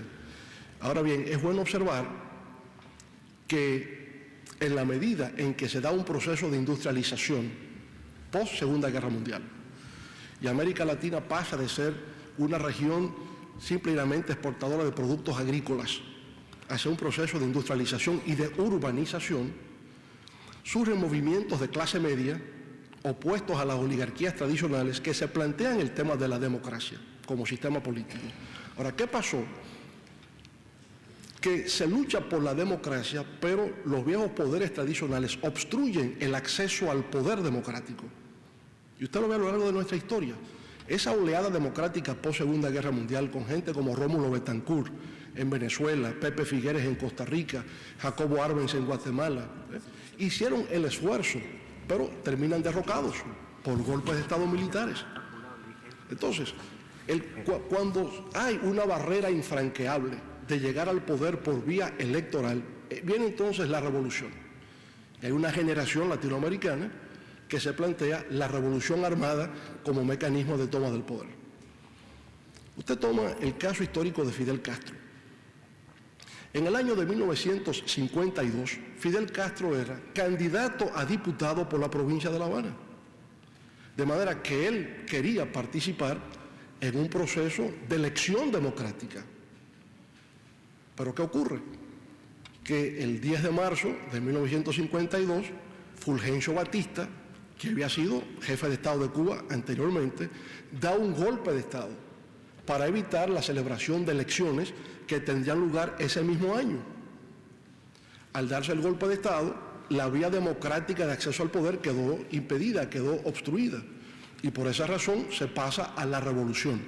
Y viene entonces el asalto al cuartel Moncada y luego la expedición del Granma. Bueno, pero eso ocurre en muchas otras partes. ¿Qué pasó en Venezuela?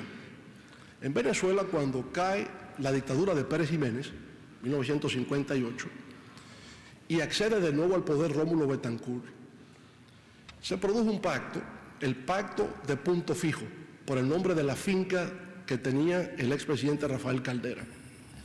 Y ese pacto es de cómo, ¿verdad?, todas las fuerzas políticas establecen una alianza para luchar por la democracia. Y muy bien, Venezuela, desde 1959 hasta 1989, 30 años, fue un ejemplo de democracia en la región, pero con un problema que no se logró resolver en el pacto de Punto Fijo. Y fue que los líderes de la época, Rómulo Betancourt, Rafael Caldera y Jovito Villalba, los grandes líderes en Venezuela a finales de los 50, excluyeron de la participación política democrática al Partido Comunista de Venezuela. Y como resultado de esa exclusión, el Partido Comunista de Venezuela le hizo una guerrilla a Rómulo Betancourt, encabezada por Douglas Bravo. Una guerrilla que duró años. ¿Pero por qué se fue a la guerrilla el Partido Comunista? Porque no le permitieron participar del proceso democrático. Ellos querían ser parte también de las elecciones, hasta el punto que años después el Movimiento al Socialismo Más de Teodoro Petkov participa en las elecciones y termina siendo ministro de Hacienda o ministro de Planificación de Rafael Caldera. Entonces, el problema de la revolución vino porque se cerraron las puertas a la participación democrática. Ahora, una vez, mi propia generación política en la República Dominicana, cuando empieza a participar en política, nadie está pensando que va a ser diputado, ni que va a ser senador, ni que va a ser presidente, porque las posibilidades hacia eso están prohibidas, están impedidas. Entonces, ¿qué nos planteamos? Una lucha por la liberación nacional. Pero en la medida en que la región ha hecho posible una transición a la democracia y la participación electoral y se puede ganar elecciones y gobernar democráticamente para el país, la circunstancia ha cambiado. ¿Quién habría pensado 30 años atrás que un indígena de Bolivia iba a ser presidente de la República? Eso era imposible pensarlo. Pero hoy día, Evo Morales no solamente es presidente, sino que gana con el 65% de la aprobación de los votos, para orgullo de todos los latinoamericanos, por lo que eso simboliza en términos de progreso y de avance y de pluralismo en América Latina. ¿Quién iba a pensar que un obrero, un tornero como Luis Ignacio Lula de Silva podría llegar a ser presidente del país económicamente más poderoso de América Latina como es el Brasil? Sin embargo, es posible. Y en la medida en que ha sido posible, pues todos convergemos hacia el fortalecimiento del sistema democrático. Ahora bien, la democracia, para consolidarse en el tiempo, hoy día se encuentra al desafío y al reto del desarrollo sostenible económico y social. Y los problemas que tenemos es, América Latina está construida por sociedades estructurales duales, polos de desarrollo con polos de subdesarrollo. Tomando quizás prestada la frase de Aya de la Torre, el gran teórico peruano, director del APRA, América Latina es como un recorrido a través del tiempo. Hoy día, usted encuentra en todas las ciudades áreas que es plenamente el siglo XXI. En Santo Domingo, la capital de la República Dominicana, hay polos que yo diría, nada tiene que envidiarle ni a Nueva York, ni a París, ni a Miami, ni a nada. Está en el siglo XXI. Pero igualmente tiene áreas que están en el siglo XIX. Entonces, esa disparidad estructural entre polos de desarrollo y polos de subdesarrollo hoy día representan una amenaza a la estabilidad del sistema político democrático de América Latina. De ahí que hay que hacer un esfuerzo de reducción de pobreza, de desaparición de la indigencia o pobreza extrema, generar empleos políticas económicas que generen empleos, sobre todo a los jóvenes, porque cuando la gente se ve impedida de tener ingresos seguros, entonces es una fuente de rebeldía y de actuación contestataria. El proveer educación de calidad, porque el único mecanismo de ascendencia social es la educación, para las personas, para las familias, para los pueblos. Entonces la educación es básica en esa capacidad de movilidad social ascendente. El acceso a la salud, a la seguridad social, al poder viajar, a la cultura. Eso es lo que reclaman hoy día nuestros ciudadanos en el siglo XXI. Y si los gobiernos democráticos no están en capacidad de satisfacerlos, entonces vendrán serias dificultades para los gobiernos democráticos en el futuro. Yo me siento, sin embargo, optimista. Hemos logrado mucho, estamos avanzando y cada vez hay mayor conciencia de cómo establecer esa conexión entre economía, sociedad, cultura, medio ambiente, política, en un marco de inserción internacional. Y creo que Bolivia es un gran ejemplo de cómo se avanza en esa dirección. Así que nuestras felicitaciones más sinceras por esos magníficos logros que han obtenido ustedes con el presidente Evo Morales. Con su venia, presidente, vamos a tomar una última pregunta. Por favor, el embajador de Haití. Muchas gracias, embajador Quiñones.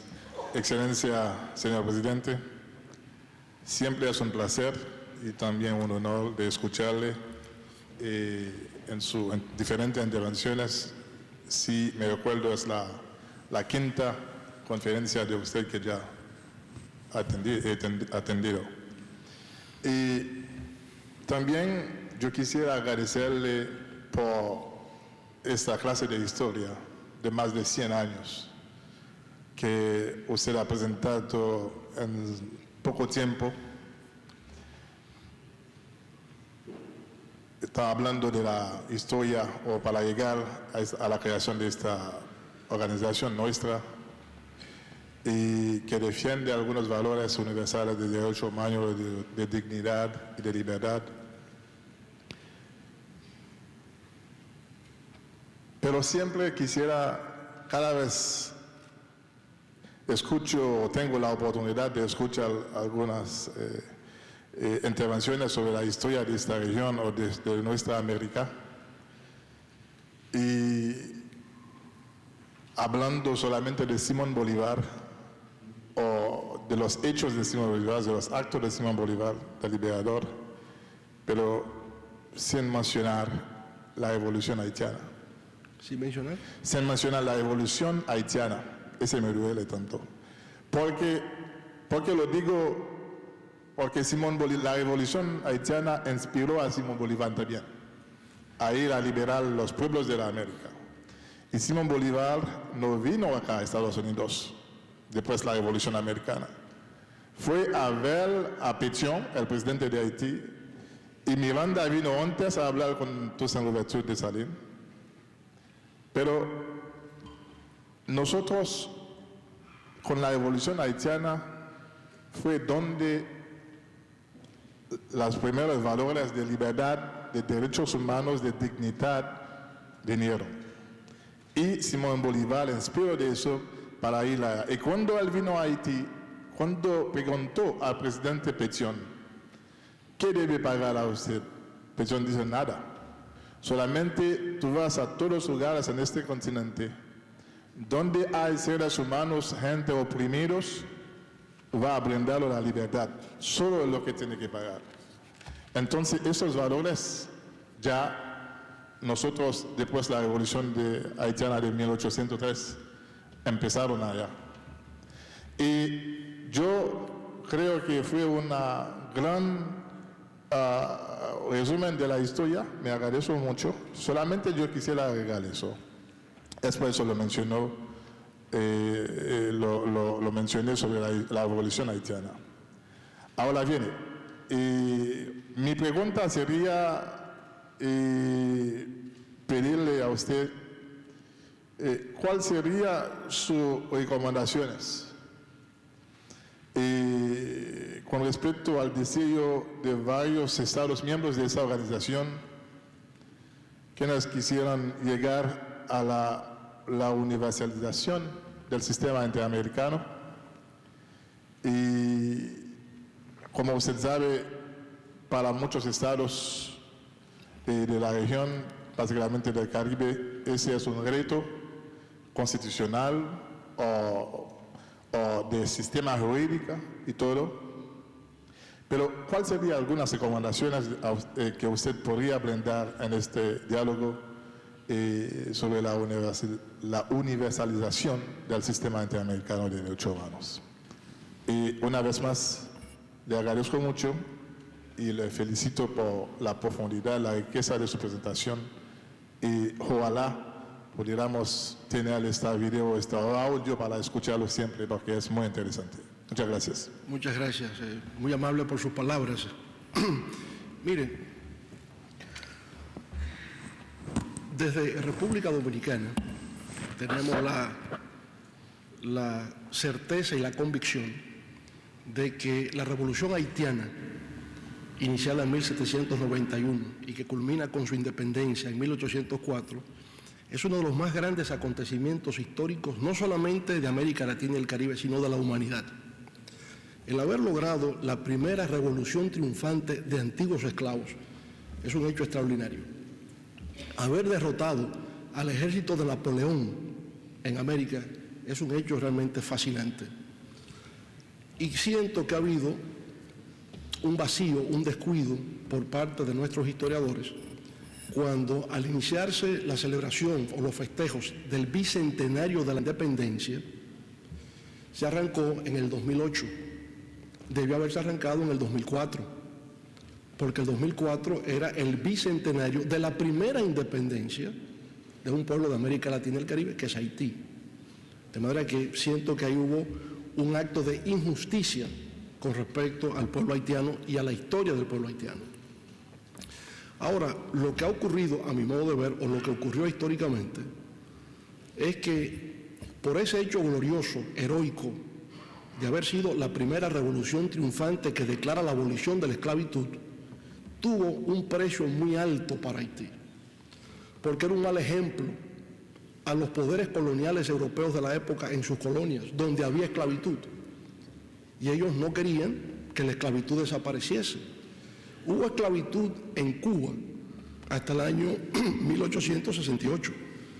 Es decir, en Haití desaparece la esclavitud en 1804 y pasan 64 años para que en Cuba desaparezca la esclavitud. Y pasa todavía más tiempo para que desaparezca la esclavitud en Brasil.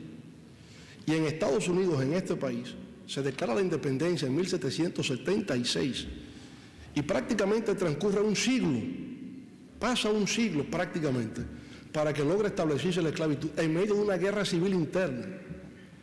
Y tienen que pasar 200 años o más para que un descendiente afroamericano llegue a la presidencia de los Estados Unidos. De manera que este es un tema que ha estado instalado, ¿verdad?, en el centro de la historia universal. Y de ahí nuestro respeto y nuestra más profunda admiración a ese hecho histórico fundamental, que fue la revolución haitiana, su independencia y la abolición de la esclavitud. En la Fundación Global Democracia y Desarrollo celebramos permanentemente los aportes históricos y culturales de Haití, de manera muy especial cuando se produjo el centenario del nacimiento de, para nosotros, el más grande escritor haitiano de todos los tiempos, Jacques Roumain, Le Gouverneur de la José, ¿verdad? Es una novela fabulosa que yo recomiendo a todo el mundo como de lo mejor que se ha producido en la literatura de América Latina. ¿Por qué no haberlo mencionado al lado de Simón Bolívar en el día de hoy?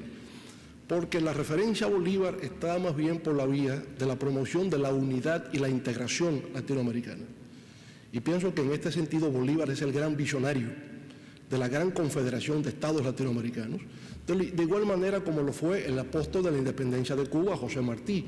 Pero Martí habló de la unidad de las Antillas, como también lo hizo Eugenio María de Hostos, el puertorriqueño, la unidad de las Antillas. Pero el primer visionario que entendió que había que generar la integración y la unidad de los estados latinoamericanos fue Simón Bolívar. Yo pienso que al mencionar a Bolívar he hablado por los haitianos y por los dominicanos y por todos los latinoamericanos, porque como una vez escribió José Martí en un famoso opúsculo, decía: todo el que llega a Caracas antes de quitarse el polvo del camino y beber y comer, pregunta dónde está la estatua de Bolívar, y hace bien, porque todos los latinoamericanos debemos siempre reverenciar la figura de Simón Bolívar. Le pido disculpas si esta conferencia de hoy le resultó un poco larga. Yo me lo sospechaba y por eso ustedes notaron que al subir al podio oculté mi conferencia en este folder. No quería que ustedes vieran el volumen de los papeles que traía.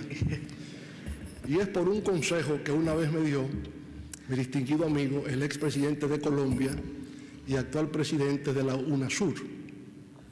Contaba que en una ocasión una persona fue a dar una conferencia y al igual que yo traía una conferencia muy larga por escrito. Y entonces cometió el error de mostrar los papeles a destiempo y sintió que de antemano el público le reaccionó en forma adversa. Entonces él le hizo esta recomendación. Mire, yo sé que mi conferencia es larga y que algunos de ustedes no van a resistir permanecer todo el tiempo. Yo les pido que si se han agotado, si el tedio les ha vencido, pueden salir del salón sin problema.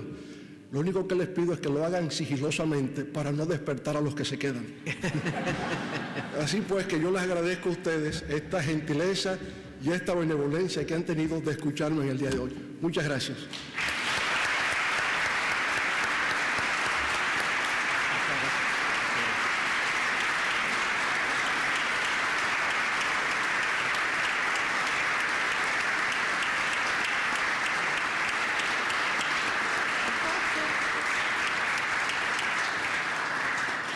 Le ofrezco ahora la palabra al embajador Vergés, representante permanente de República Dominicana ante la OEA, para clausurar nuestra cátedra. Embajador, por favor.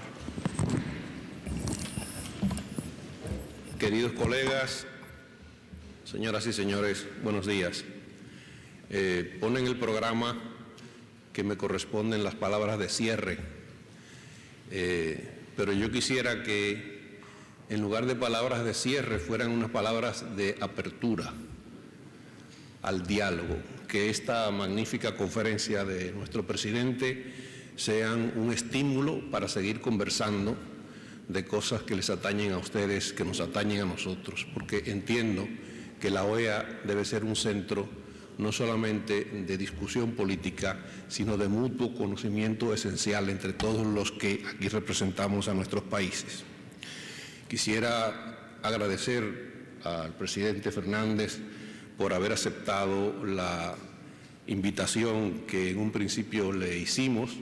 Quisiera agradecer al embajador Quiñones por haber facilitado toda una serie de pequeños detalles que eran necesarios para que esto se diera, al secretario general Insulza y a todos ustedes por acompañarnos. No sin antes decirles que, puesto que estamos inmersos en lo que hemos denominado visión estratégica, creo que lo que se ha dicho hoy aquí debe ser tenido muy en cuenta a la hora de evaluar todo lo que pensamos sobre la OEA y todo lo que queremos que sea esa nueva OEA que el presidente Fernández ha tenido a bien incitarnos a considerar en el día de hoy. Muchas gracias.